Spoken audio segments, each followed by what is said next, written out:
Olá, meus irmãos, a graça e a paz do nosso Senhor Jesus Cristo. Estamos aqui em mais um momento da reflexão da Palavra de Deus para trazer para os irmãos uma porção da Palavra de Deus nesses momentos ainda de cultos familiares. E, meus irmãos, vocês se lembram que na semana passada nós finalizamos o estudo sobre a soberania de Deus, né? E, portanto, hoje nós combinamos de começar um novo estudo. Hoje iniciaremos esse novo estudo, que se baseará em uma exposição do livro de Abacuque, livro esse que passaremos a estudá-lo a partir de hoje. Então, meus irmãos, você aí em casa e eu aqui, abramos nossas Bíblias no livro de Abacuque, segundo escreveu o profeta Abacuque. Se você tem talvez alguma dificuldade para achar algum livro na Bíblia, que é normal, para te facilitar, Abacuque está logo após Naum e antes de Sofonias. Abacuque é um dos profetas menores. Então, assim que você achar Abacuque, capítulo 1, iremos ler os 4 primeiros versos, que serão os textos aos quais nós analisaremos hoje pela manhã, tá bom? E diz o texto, Abacuque, capítulo 1, dos versos 1 a 4. Sentença revelada ao profeta Abacuque. Até quando, Senhor, clamarei eu, e tu não me escutarás? Gritar-te-ei violência, e não salvarás? Porque me mostras a iniquidade, e me fazes ver a opressão? Pois a destruição e a violência está diante de mim. Há contendas e o litígio se suscita. Por esta causa, a lei se afrouxa e a justiça nunca se manifesta, porque o perverso cerca o justo, a justiça é torcida. Esse é o nosso texto, né? E, meus irmãos, antes de adentrarmos nesse estudo, vamos fazer uma oração ao Senhor, né? Curve sua cabeça e oremos juntos ao Senhor nesse momento. Bondoso Deus e misericordioso Pai, pedimos a Tua graça mais uma vez sobre nós, Senhor.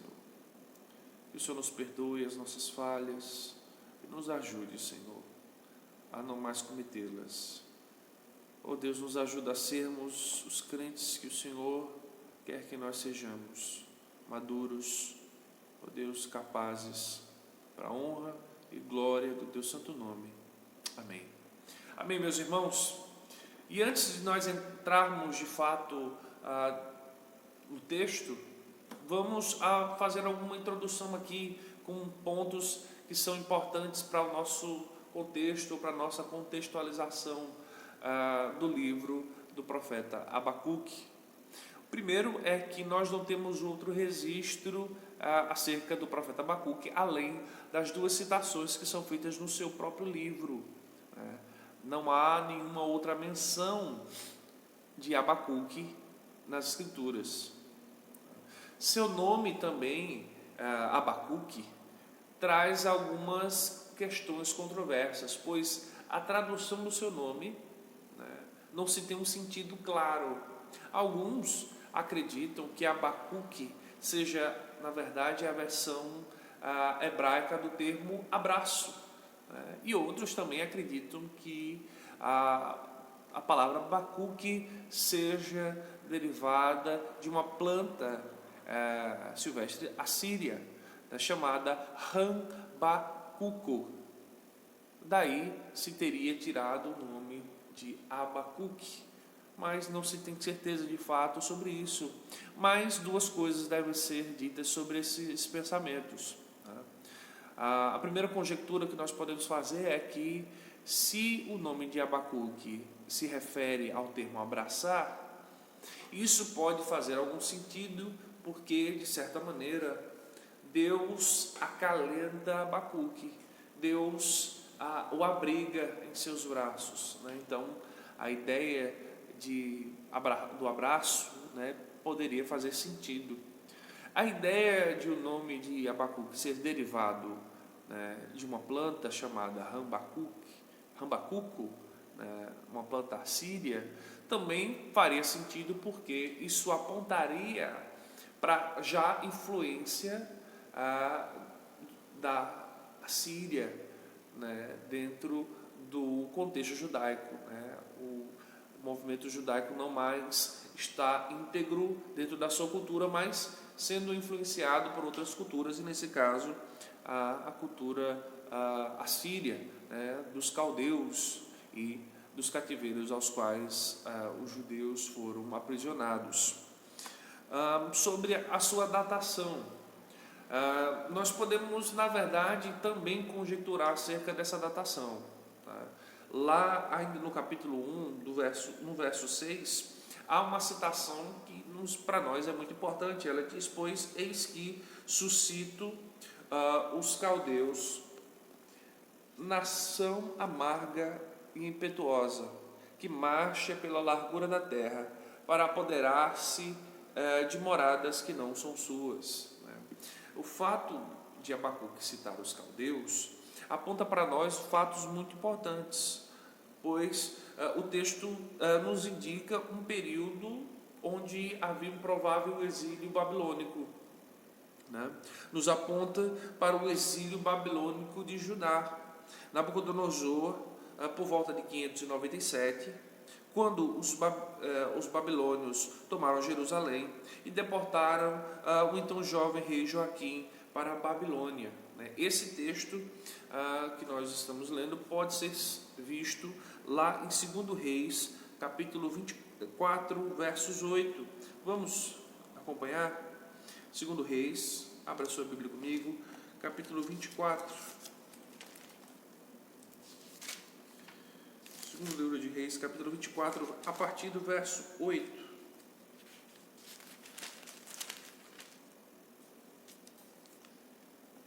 Diz assim: tinha Joaquim 18 anos de idade, quando começou a reinar, e reinou 3 meses em Jerusalém. Sua mãe se chamava Neusta, e era filha de Elnatã, de Jerusalém.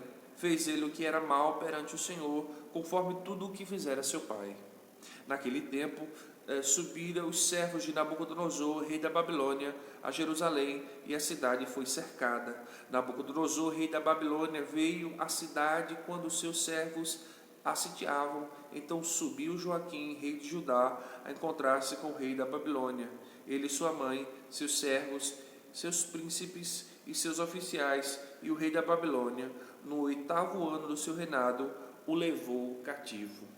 Vejam que segundo Reis está citando o provável contexto de Abacuque. Né? Então nós podemos nos referenciar que Abacuque foi escrito provavelmente no período pré-cativeiro. Nosso profeta viveu provavelmente nesse período, né, do reinado de Joaquim, que reinou de 608 a 598, né? Ou seja, provavelmente Abacuque foi contemporâneo de outro profeta conhecido nosso, né, o profeta Jeremias. Então nós podemos fazer um paralelo entre 2 Reis 24, Jeremias e Abacuque, e assim nós veremos um contexto único, contexto histórico único, né? Vemos a citação da Babilônia, né, através do termo os caldeus, né? Esse povo estava assolando o mundo inteiro, né? Um povo de grande força bélica, ao ponto de, em 605, eles derrotaram o Egito, né, quando estava sobre o domínio do faraó Neco. Né. Ele e seus exércitos foram derrotados através do Império Babilônico, que havia destruído tudo, e logo após seria a vez de Judá, ao qual também entraria em cativeiro e sairia derrotado pela Babilônia. Então podemos, meus irmãos, através desses elementos, supor que o livro de Abacuque foi escrito durante esse período, de 605 a 600. Tá? Então é um período ao qual nós podemos apontar né, de onde esse livro tenha sido escrito. E qual o contexto? Qual o contexto do livro de Abacuque? Meus irmãos, infelizmente o contexto ao qual Abacuque nos escreve é o pior possível, né? Pois, como já vimos, Abacuque vive durante o período do rei Joaquim, e como vimos lá em Reis, e também podemos ver lá em Jeremias 22:13, Joaquim foi um rei que não andou nos caminhos do Senhor e não andou nos caminhos do seu pai, o rei Josias, ao qual foi considerado um rei segundo o coração, né? Um rei que andou nos caminhos do Senhor. O reinado de Joaquim foi um reinado que marcou o período judaico como um período de declínio moral e social, né? A perversão tomou conta do povo, a imoralidade passou a ser a característica daquele povo, né? O povo que antes adorava e temia a Deus, agora vive em imoralidades, vive em desprezo aos seus compatriotas e, como diz o profeta Abacuque, a violência reina. E agora sim, adentrando o nosso texto dos versos 1 até o verso 4 do primeiro capítulo, nós precisamos entender o seguinte: a primeira seção que compõe do verso 1 até o verso 11 compõe a estrutura primária desse texto, que também pode ser subdividido em duas partes. A primeira delas é essa a qual nós lemos, do verso 1 até o verso 4, que expressa a queixa de Abacuque, e do verso 5 até o verso 11, a segunda subseção, que expressam a vontade do Senhor, ou a resposta de Deus a Abacuque, né? E hoje, como eu disse, vamos nos dedicar a esses 4 primeiros versos. Já no primeiro verso, nós somos referenciados, como já vimos no início, sobre o autor, mas o título desse texto está no primeiro verso: a sentença revelada ao profeta Abacuque, né? O que vamos ver nesse primeiro capítulo? A sentença de Deus como resposta à queixa de Abacuque, né? A palavra aqui, sentença, também pode ser traduzida como oráculo, e a ideia desse termo oráculo aqui é levantar a voz. Em outras palavras, Deus está levantando a sua voz contra o seu povo. Deus está condenando o seu povo, sentenciando a um destino em decorrência dos seus pecados, através do seu oráculo, através do seu profeta. E esse termo é geralmente usado para se referir ao pronunciamento de uma sentença, de fato, né? E é o que Deus está fazendo, sentenciando Judá. Então, o que iremos ver aqui é a queixa do profeta, e em segundo momento veremos o resultado dessa queixa. Ainda no verso 1, nós vemos o termo revelado, sentença revelada. E nós devemos lembrar o que diz lá o texto aos Hebreus, capítulo 1, verso 1, de que Deus, havendo desde a antiguidade falado de várias ocasiões e de muitas formas aos pais por intermédio dos profetas. E é justamente isso que Deus está fazendo com Abacuque. Deus está revelando a sua sentença a Abacuque de maneira maravilhosa. O pastor Hernandes, e aqui eu gostaria de citá-lo, ele diz o seguinte: o Espírito de Deus imprime a mensagem no âmago da consciência do profeta, com tanta força e clareza, como se tivesse visto algo com os olhos físicos. E nós vemos o exemplo desse tipo de revelação vista por João, né, lá em Apocalipse. Vemos também lá em 1 Reis 22:17, com Micaías. Ele diz: eu vi todo Israel disperso, né? É como se o Senhor colocasse uma tela na frente do seu profeta, e e ele pudesse ver claramente, né, de maneira quase palpável, a revelação do Senhor. Já, meus irmãos, continuando a partir do verso 2, somos surpreendidos porque, se no verso 1 nós temos o anúncio da sentença do Senhor, no verso 2 nós temos a queixa, né? Nós temos a queixa do profeta. Somos surpreendidos, né, por não vermos o decreto e sim a queixa do profeta.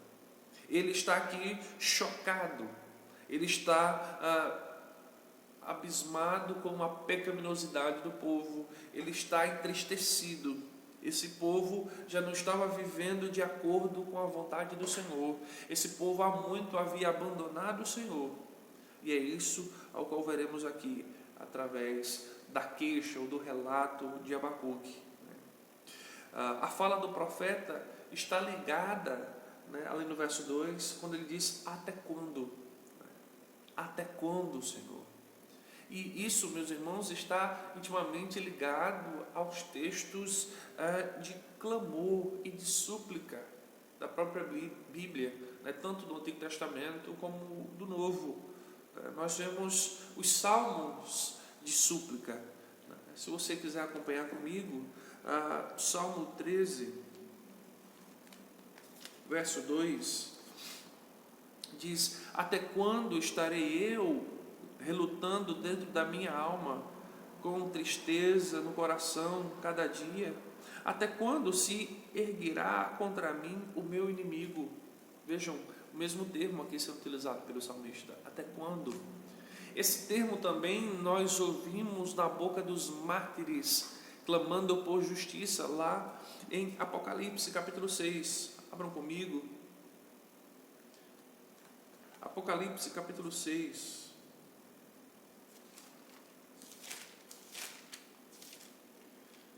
Capítulo 6, verso 10 apenas, que diz: clamaram em grande voz, dizendo: até quando, ó soberano Senhor, santo e verdadeiro, não julgas nem vingas o nosso sangue dos que habitam sobre a terra?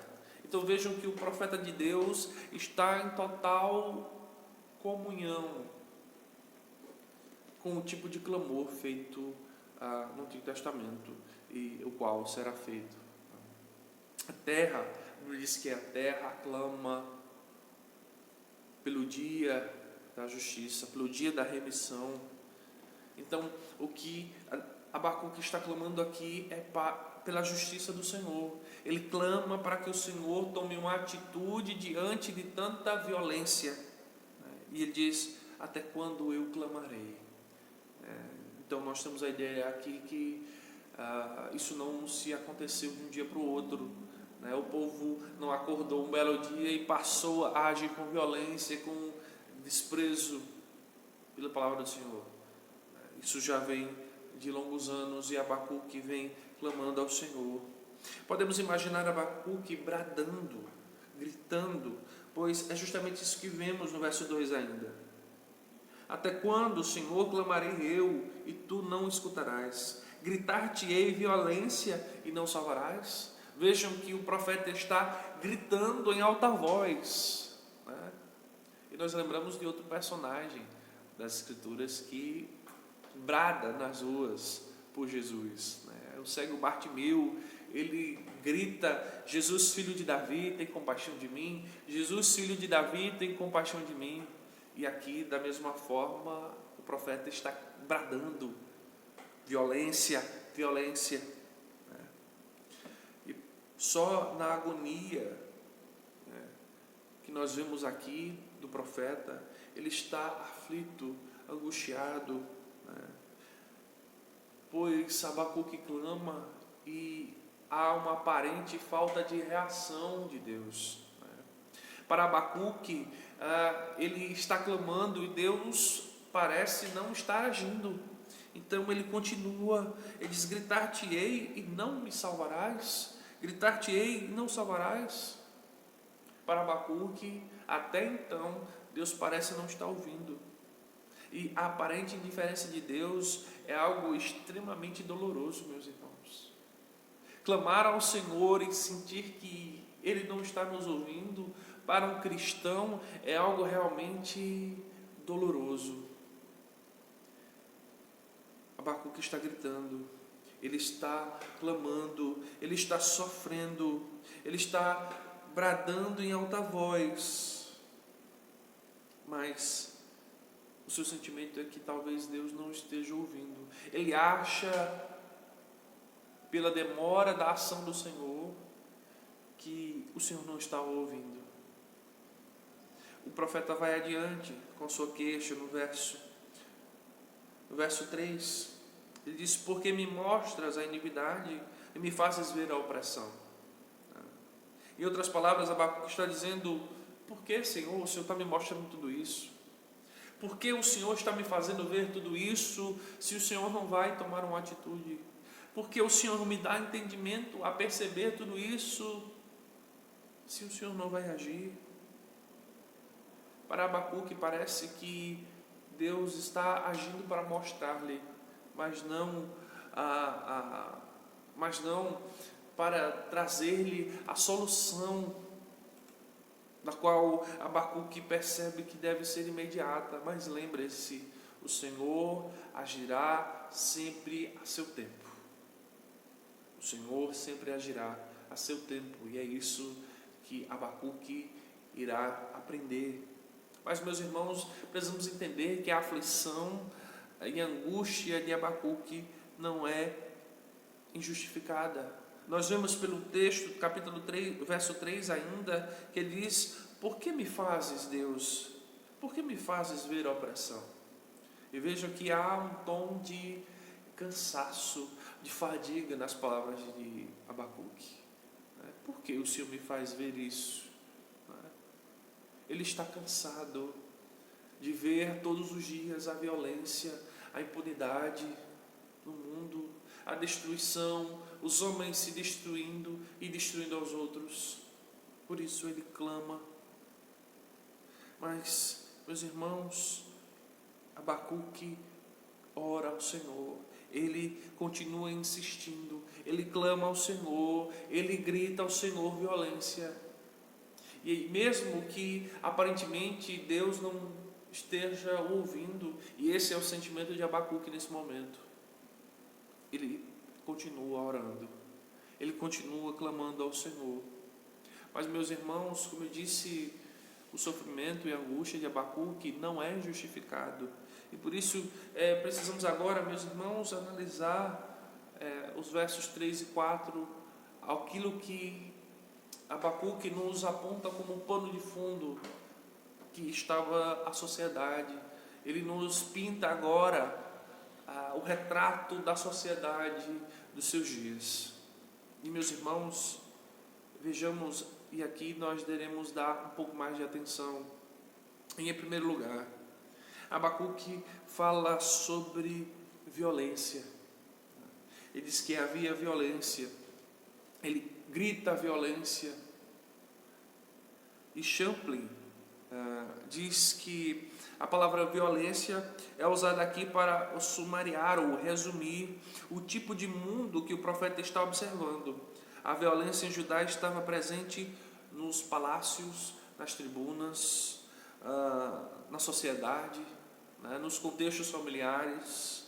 Havia violência em toda parte. Ela havia fermentado toda a massa, envenenado de tal forma a nação que o juízo de Deus não podia mais ser retardado. Para Abacuque, aquela violência não poderia ter outra resposta a não ser juízo, a não ser castigo de Deus. Em segundo lugar, meus irmãos, Abacuque também nos diz que havia ali em seu contexto iniquidade. Abacuque olha para a nação e vê a iniquidade prevalecendo. A virtude foi desprezada, a verdade foi pisada.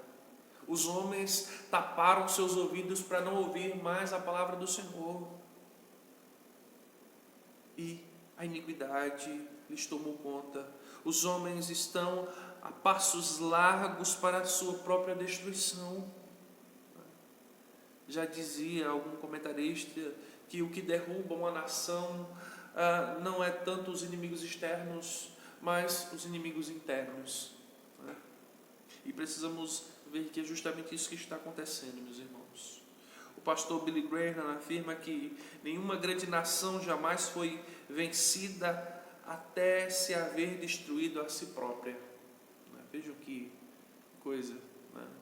A própria nação entra em um processo de colapso, né? De derrocada, de destruição. A iniquidade tomou conta.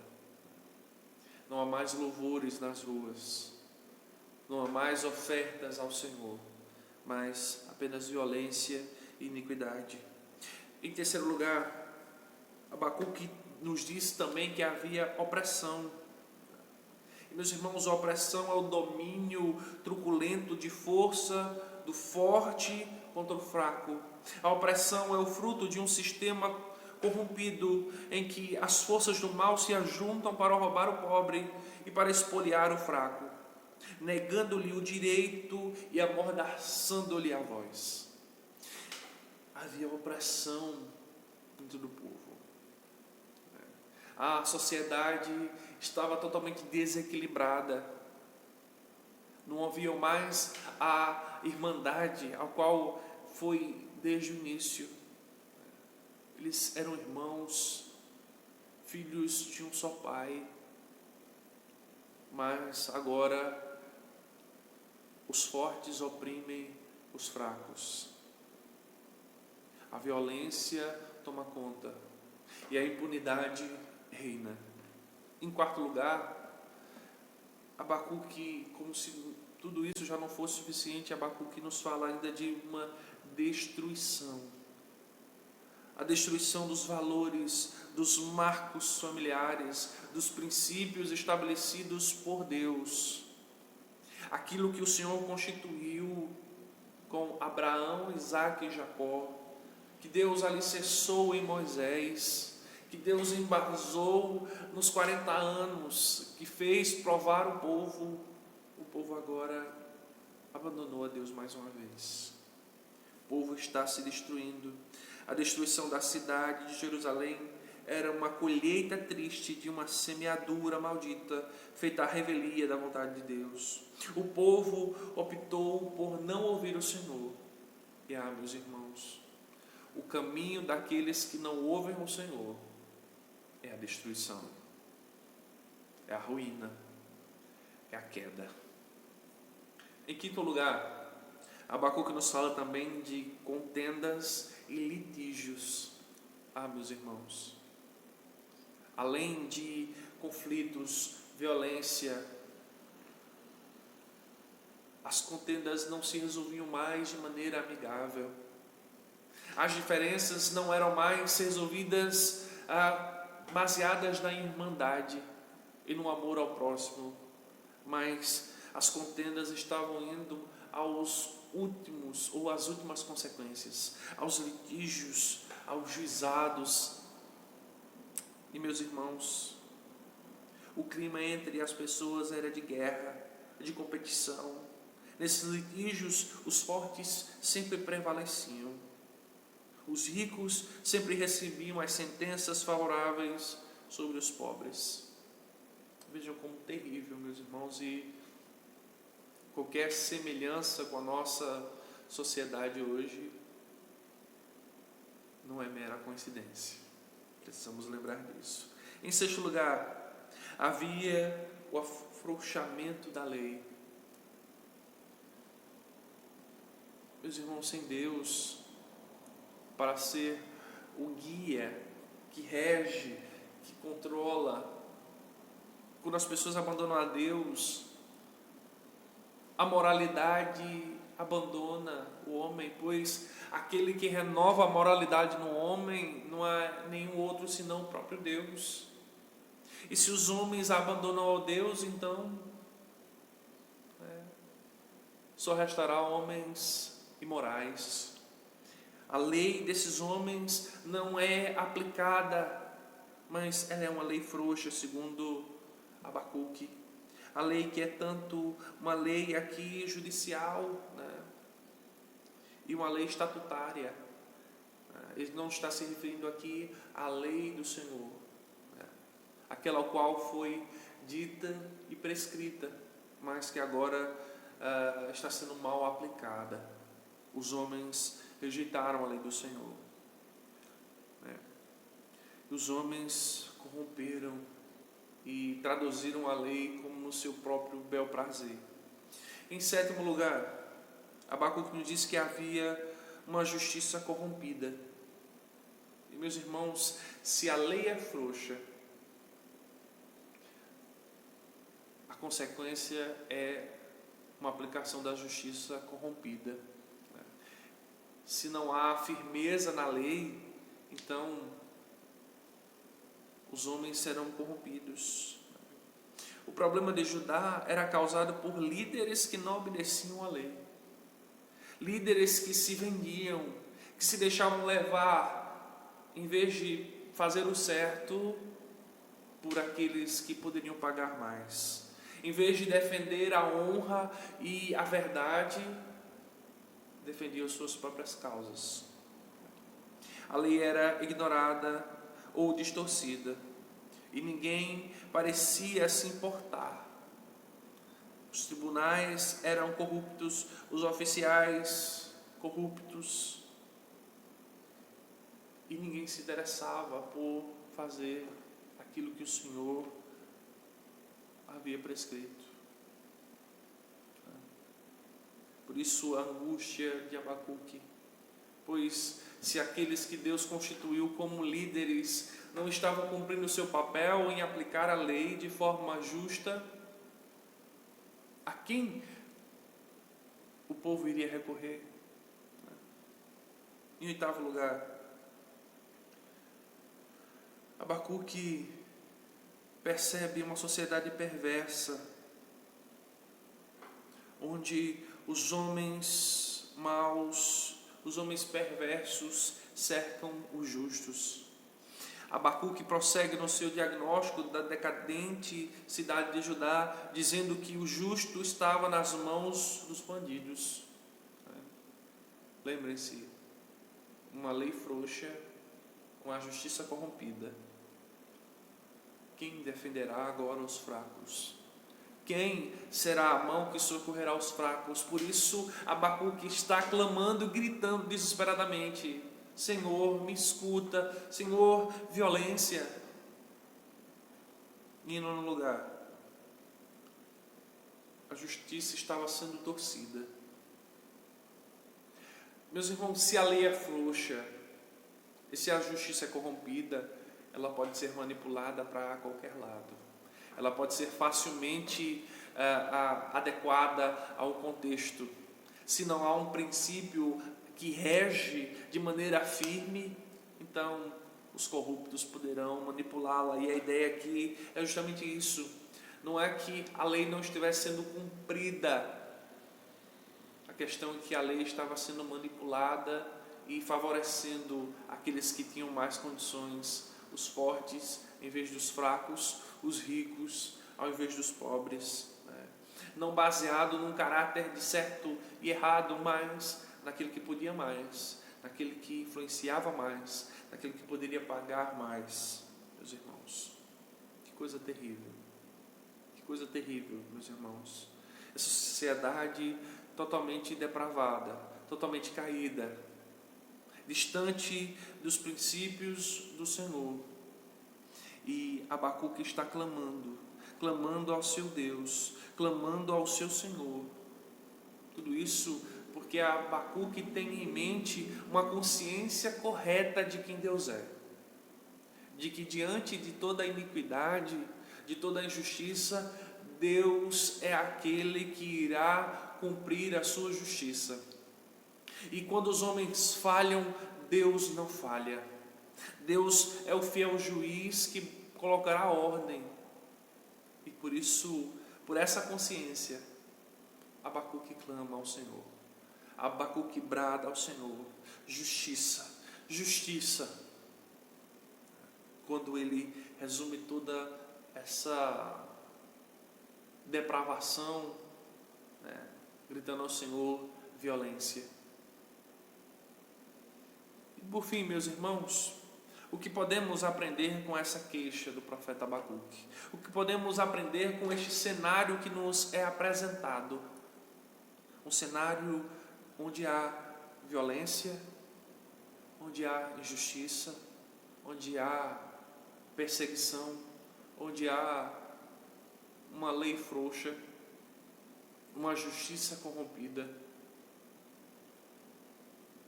uma justiça que pode ser manipulada para aquele que pagar mais. Será que Abacuque e o tempo de Abacuque não se parece com os nossos dias? Não se parece com os dias onde a corrupção tem sido nos mostrada todos os dias, onde o pecado tem prevalecido? Então devemos também aprender com Abacuque. Aquilo que o Senhor ensinou, nós devemos também aprender. E aqui, meus irmãos, eu gostaria de encerrar com apenas três pontos iniciais para que nós possamos, meus irmãos, pensar durante a semana e aplicarmos as nossas vidas. Em primeiro lugar, como homens e mulheres de Deus, nós não podemos, meus irmãos, estarmos indiferentes contra o pecado, contra a injustiça, contra a corrupção.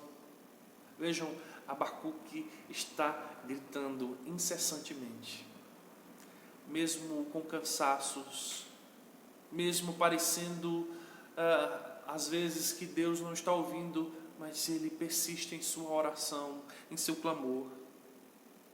Assim nós não podemos achar, meus irmãos, que o pecado é algo normal, que o pecado é algo tranquilo. Todo mundo faz, todo mundo rouba, todo mundo é corrupto, né?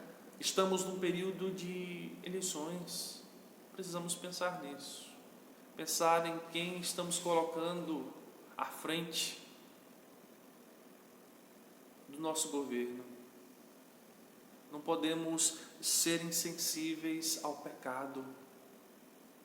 Lembremos-nos disso, meus irmãos. Em segundo lugar, assim como o Abacuque está clamando a Deus pelo seu socorro, pela sua salvação, nós não devemos, meus irmãos, levar os nossos problemas, os problemas do nosso mundo, da nossa nação, para as redes sociais e deixar aquele que verdadeiramente deve ouvir: Deus. Porque, meus irmãos, muitas vezes nós conseguimos de maneira tão fácil criar debates e publicar nossas opiniões, as nossas queixas, mas nos esquecemos que verdadeiramente aquele é o qual deve ser o ouvidor das nossas queixas contra este mundo de violência e de corrupção e de amargura e de destruição, é o Senhor. Nós devemos clamar a Ele, pedir o seu socorro, pedir a sua salvação, né? Às vezes somos embaixadores das redes sociais, mas não somos embaixadores do Senhor. E eu não estou dizendo aqui, meus irmãos, que é errado termos debates e termos a nossa opinião. Não. Há um momento para isso, há um local para isso, mas isso não pode ser mais importante do que clamarmos ao Senhor. Devemos buscar ao Senhor, assim como Abacuque está buscando ao Senhor, mesmo com as suas queixas apresentadas diante do Senhor. E em terceiro e último lugar, meus irmãos, nós, como povo de Deus, não devemos jamais esquecer que o Senhor, na sua soberania e poder, o Senhor que é justo, não deixará impune nenhum pecado. O Senhor agirá com justiça a seu tempo, e a seu tempo o Senhor pagará as contas da iniquidade. O Senhor pagará o salário dos infiéis, dos ímpios. Abacuque está clamando por justiça e a justiça virá. Talvez a justiça não venha do jeito que Abacuque espera, mas ela virá. Ela certamente virá. Amém? Meus irmãos, ficamos por aqui nesse momento. Espero vocês aqui novamente na próxima semana, mas antes vamos orar ao Senhor. Senhor Deus e Pai, te pedimos a Tua graça, Senhor.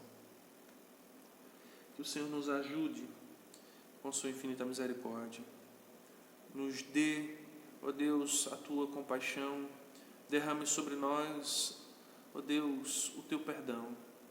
Nos ajude, Senhor, a enxergar essa sociedade pecaminosa, a não estarem quietos diante do pecado, Senhor. Ó Deus, nos ajuda, Senhor, a estarmos clamando a Ti, Senhor. Clamando a Ti pela salvação desta nação. Ó Deus, e nos ajuda, Deus, a confiar em Ti e saber que o Senhor é o Deus que pagará as contas da violência desse mundo. Oh Deus, é assim que nós choramos, em nome do Teu Filho amado Jesus. Amém. Amém, meus irmãos. Até a próxima semana. Tchau, tchau.